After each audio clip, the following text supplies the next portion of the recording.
Hi ihr Lieben, heute kommt mal ein Thema.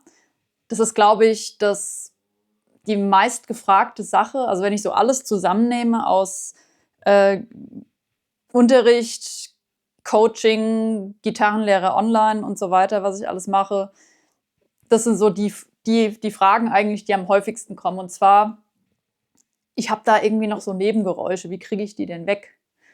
Und ich mache ja immer ganz gerne so Videos, ein bisschen ganz uneigennützig, in denen ich so ein paar Themen sammle, damit ich dann immer sagen kann, wenn mal wieder einer fragt, ich habe das schon mal irgendwo gemacht, anstatt irgendwie mit vielen Worten da erklären zu müssen, gerade wenn ich es schreibe und nicht an der Gitarre erklären kann. Dann sage ich immer ganz gerne, ja, guckt euch mal das Video an, da zeige ich das. Und jetzt kommt wieder so ein Video, das ich hoffentlich oft rumschicken kann und wo ich sagen kann, okay, guck dir mal das an, vielleicht wird ja deine Frage schon beantwortet. Ja, Nebengeräusche sind so ein Thema, damit kämpfen wir alle, aber es gibt so ein paar Best-ofs und ich zeige euch mal, wie ihr damit umgeht und wie ihr die verhindert. Beziehungsweise manche Nebengeräusche sind ja auch nicht ganz ungewollt. Also wir wollen ja teilweise auch Nebengeräusche machen, aber da komme ich gleich zu. Wie gesagt, es gibt tausende Beispiele, bei denen man irgendwie Nebengeräusche machen kann. Ich mache jetzt einfach mal ein paar Beispiele, die häufiger so kommen. Zum einen schon mal ganz beliebt beim Bending. Beim Bending ist es nämlich so, dass für meine Begriffe der Daumen eigentlich am entscheidendsten ist. Meistens oder am Anfang denken viele Leute, okay, ich habe ja jetzt irgendwie gelernt, mein Finger soll immer hier hinten sein. Und das ist ja auch cool für so, ne, also für Legato und so weiter ist es auch vollkommen richtig. Aber es gibt eben nicht die eine richtige Daumen- und Handhaltung, sondern es ist eben total situativ, was ich spiele. Das brauche ich halt. Dann gibt es ja die sogenannte beliebte Blues-Haltung, bei der es eben auf einmal erlaubt ist, dass man den Finger irgendwo hier hat. Ich sage es gleich dazu, das schreibe ich und sage ich auch immer wieder, ich weiß, dass ich einen ziemlich kleinen Daumen habe. Das heißt, sowas wie so und dann irgendwie ist für mich super blöd und deswegen mache ich es auch nicht. Kann bei euch anatomisch ganz anders sein. Wenn ihr einen großen Daumen habt, herzlichen Glückwunsch. Aber dann klappt das wahrscheinlich auch so irgendwie. Aber ich spreche jetzt mal für alle, denen das irgendwie schon immer mal ein bisschen komisch vorkam und die da vielleicht einfach einen anderen Ansatz mal haben möchten, wie es auch gehen kann.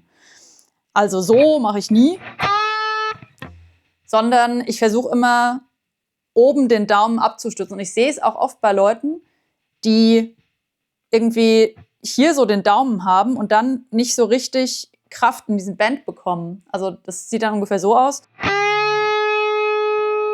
Ja, und die wollten eigentlich das treffen. Hat jetzt auch geklappt, aber ja.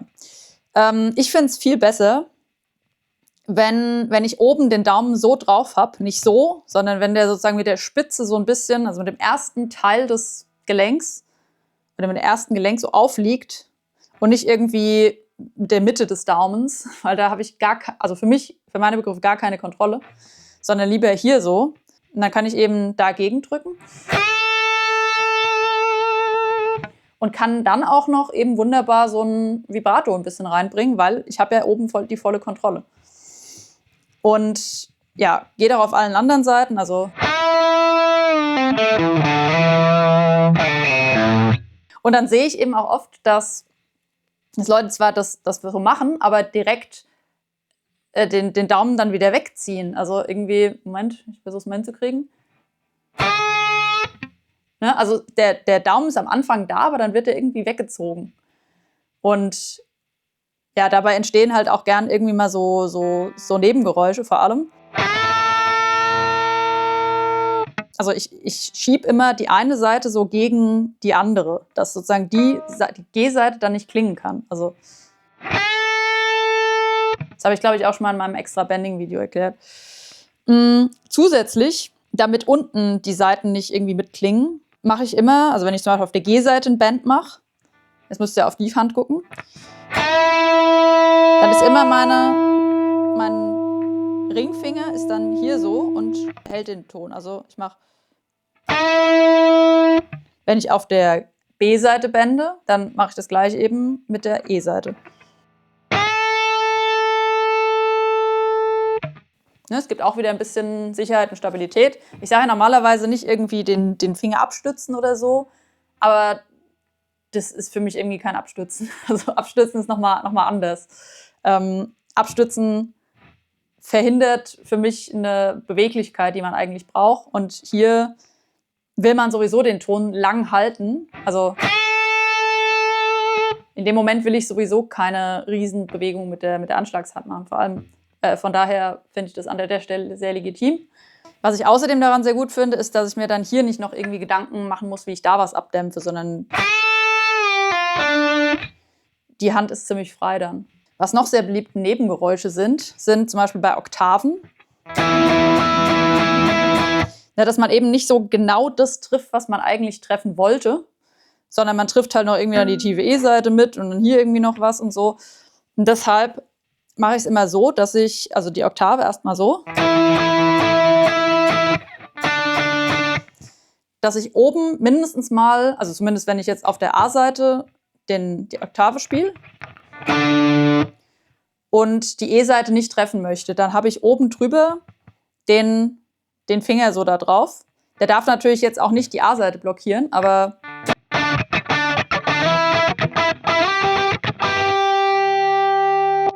oder wenn ich jetzt auf der D-Seite die Oktaven machen will, dann muss eben der zweite Finger die A- und die E-Seite so ein bisschen blockieren.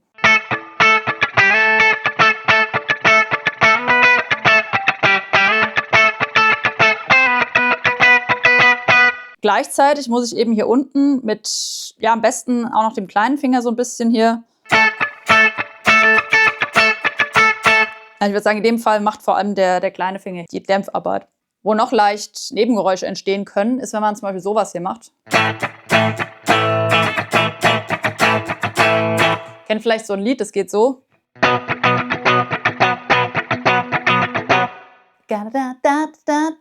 Und so weiter, spiele ich auf den Mix meiner Band, deswegen ist mir jetzt gerade wieder aufgefallen, dass man da besonders effektiv dämpfen muss, weil es kann nämlich Folgendes sonst passieren.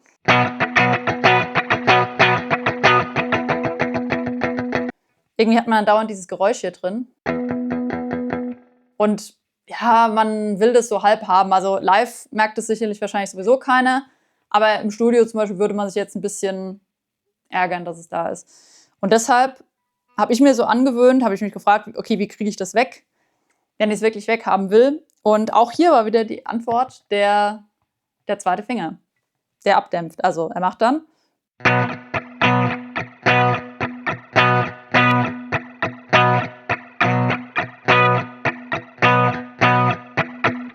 Zum Vergleich. Es ist minimal, aber da ist einfach noch dieses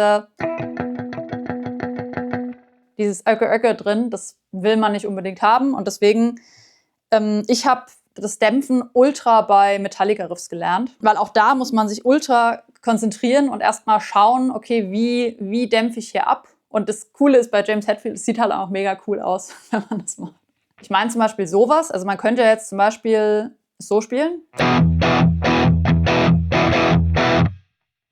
Aber irgendwie ist das nicht ganz so prägnant abgestoppt. Also der Ton, der endet irgendwann, aber es ist irgendwie cooler, schneller abgestoppt, wenn man es so macht.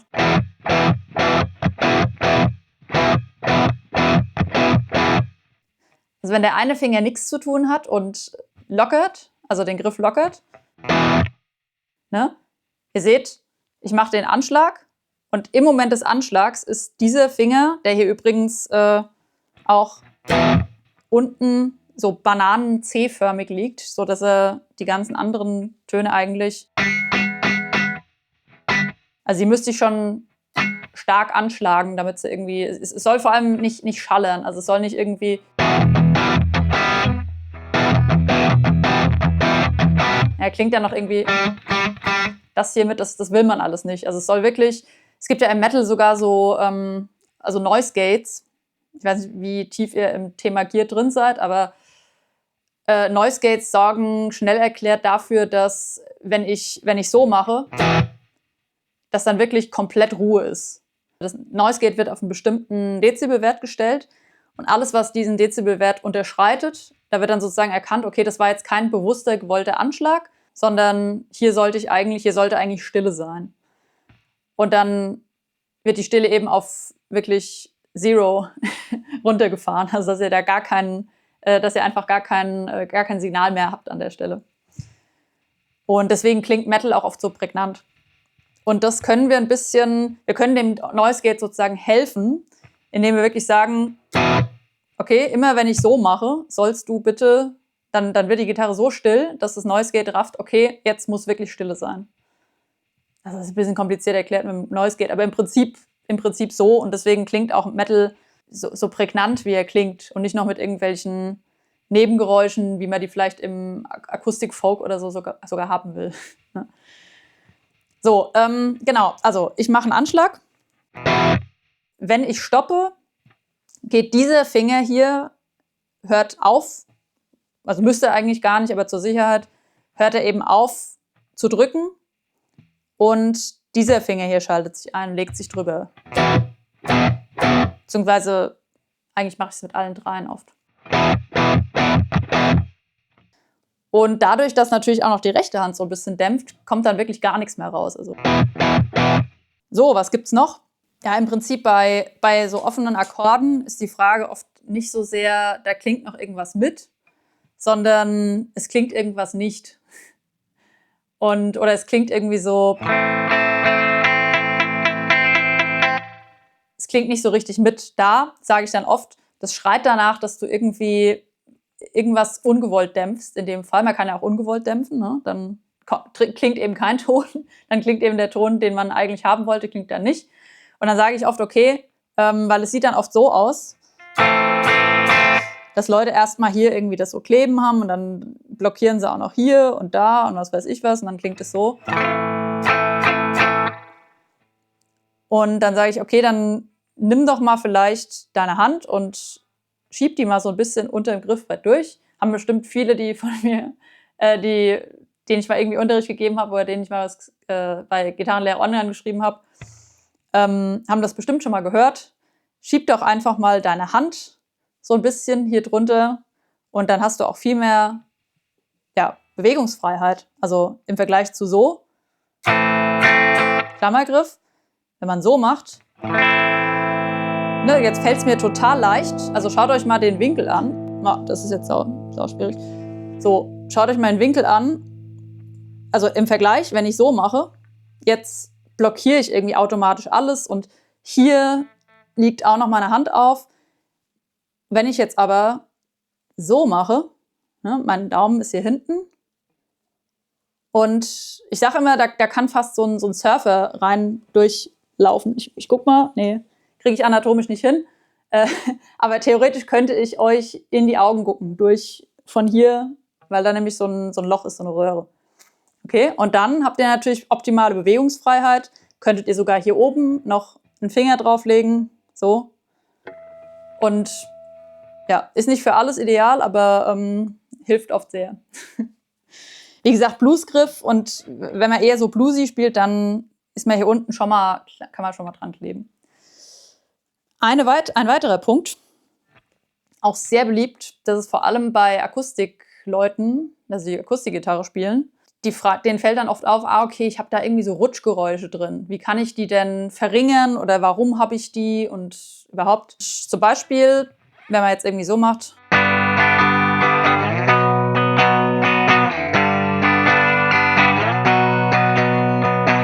Ich meine,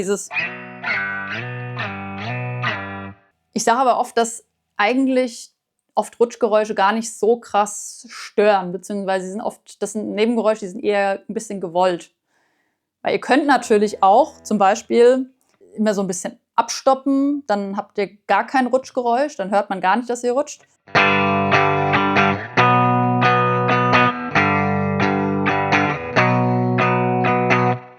Ne, aber eigentlich ist es doch ganz cool, dieses Rutschen, dass man es mithört. Es hat ja auch irgendwie eine schöne Dynamik und ich finde gerade bei Akustikgitarren, wenn es jetzt nicht zu heftig ist, dieses Geräusch, dann kann man natürlich, also wenn es einem zu heftig ist, dann kann man natürlich auch ein bisschen halt regulieren, wie stark man greift und drückt. Also wenn ihr weniger greift, dann ist tendenziell ein bisschen weniger Geräusch.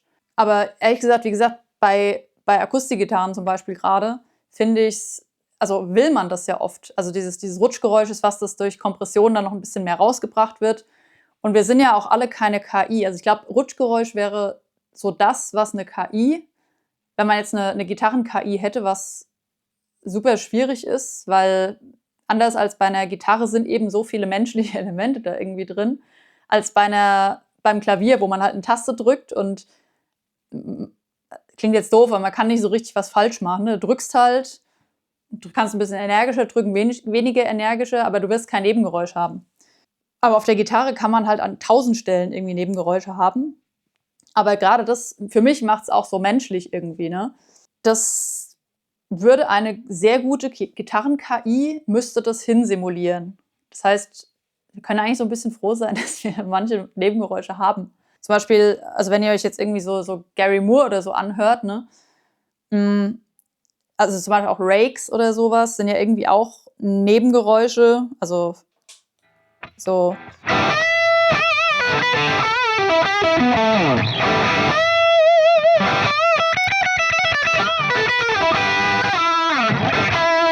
Ja, und irgendwie baut man das extra ein, damit es so ein bisschen lebendiger klingt. Also muss man nicht, aber kann man eben. Ich mache das ganz gerne. Weil die Gitarre, man will irgendwie, mit der Gitarre noch eher als mit dem Klavier versucht man so ein bisschen die menschliche Stimme nachzuahmen. Finde ich oft. Und die menschliche Stimme hat auch irgendwie so ihre Nebengeräusche. Bei der Stimme ist es jetzt zum Beispiel so, dass man kleine Atmer dabei und das ist auch cool. Was ihr noch beachten müsst, eure Gitarre oder das, was man zum Schluss dann von eurer Gitarre hört, ist was anderes als das, was ihr im Raum hört. Also wenn ich jetzt irgendwie so mache,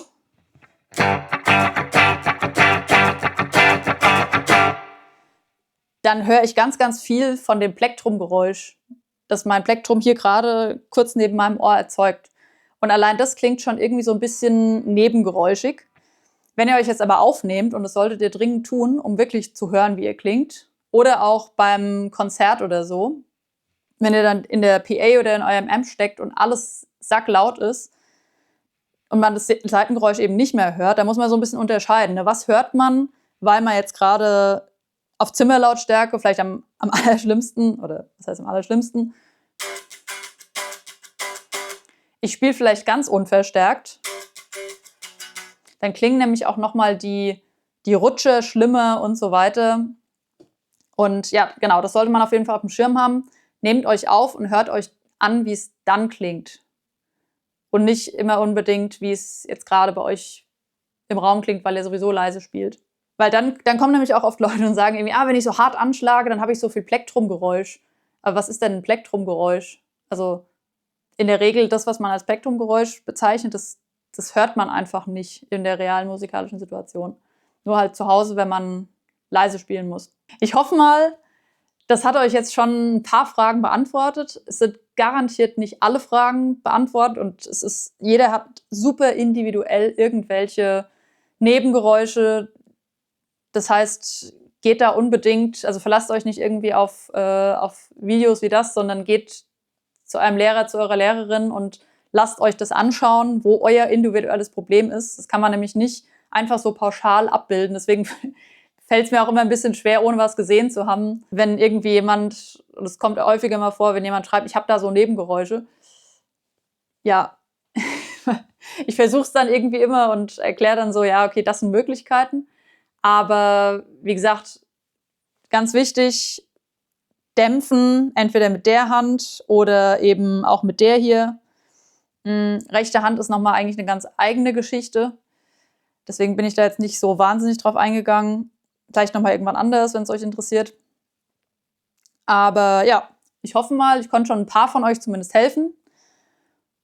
Gerade auch mit dem Bending-Ding, da habe ich das Gefühl, das betrifft schon einige.